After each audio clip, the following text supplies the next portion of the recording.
কোটা সংস্কার আন্দোলন প্রত্যাহারের ঘোষণা। আন্দোলন প্রত্যাহারের ঘোষণায় জোর করার অভিযোগ। চলুন বিস্তারিত জানব ভিডিওতে। কোটা সংস্কারের দাবিতে দীর্ঘদিন ধরে আন্দোলন চালিয়ে যাচ্ছিলেন আন্দোলনকারীরা। সরকার মূল দাবি মেনে নেওয়ায় দেশের সার্বিক পরিস্থিতি বিবেচনায় এখন থেকে আন্দোলন প্রত্যাহারের ঘোষণা দিয়েছেন বৈষম্য বিরোধী ছাত্র আন্দোলনের সমন্বয়করা। গতকাল রাতে ঢাকা মহানগর গোয়েন্দা পুলিশের সঙ্গে আলোচনা শেষে ডিবি কার্যালয় থেকে এক ভিডিও বার্তায় এ ঘোষণা দেন।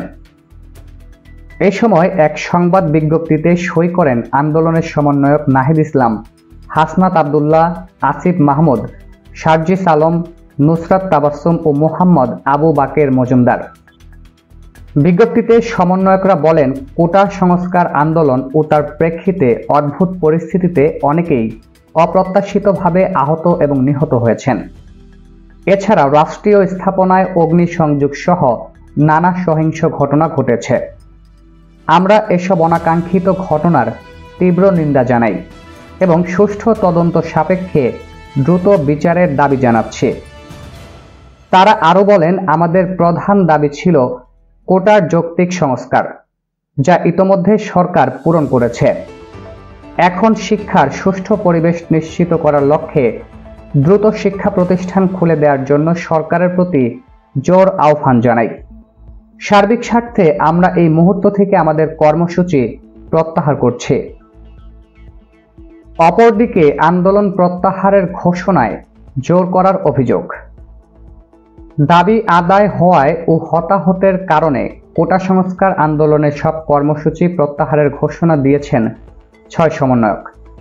তাদের নির্যাতনের মুখে জিম্মি করে এই ঘোষণা আদায় করা হয়েছে বলে দাবি করে আন্দোলন চালিয়ে যাওয়ার ঘোষণা দিয়েছেন বাকি সমন্বয়ক ও সহ সমন্বয়করা।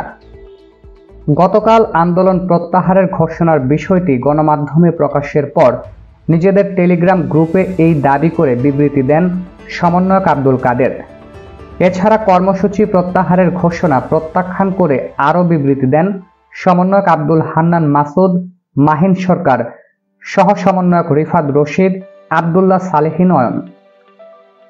আব্দুল কাদের তার দেয়া বিবৃতিতে সমন্বয়কদের জিম্মি করে নির্যাতনের মুখে বিবৃতি নেওয়া হয়েছে দাবি করে বলেন, সেটা কখনোই জাতির কাছে গ্রহণযোগ্য হতে পারে না।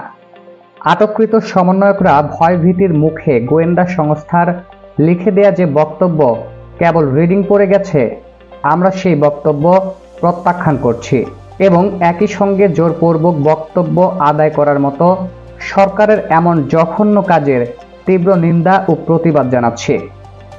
তিনি আরও বলেন, আমরা ব্যর্থহীন ভাষায় বলতে চাই, পূর্বে উত্থাপিত স্বরাষ্ট্রমন্ত্রীর পদত্যাগ সহ 9 দফা দাবি আদায় না হওয়া পর্যন্ত আমাদের আন্দোলন চলমান থাকবে।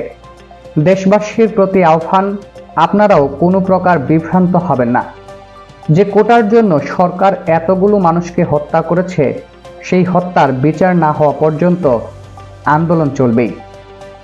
2018 সালে সরকারি চাকরির প্রথম এবং দ্বিতীয় শ্রেণীতে কোটা বাতিল করে জারি করা পরিপত্র হাইকোর্ট অবৈধ ঘোষণা করেন। এর প্রতিক্রিয়ায় গত 5 জুলাই বৈষম্য বিরোধী ছাত্র আন্দোলনের শিক্ষার্থীরা আন্দোলন শুরু করেন।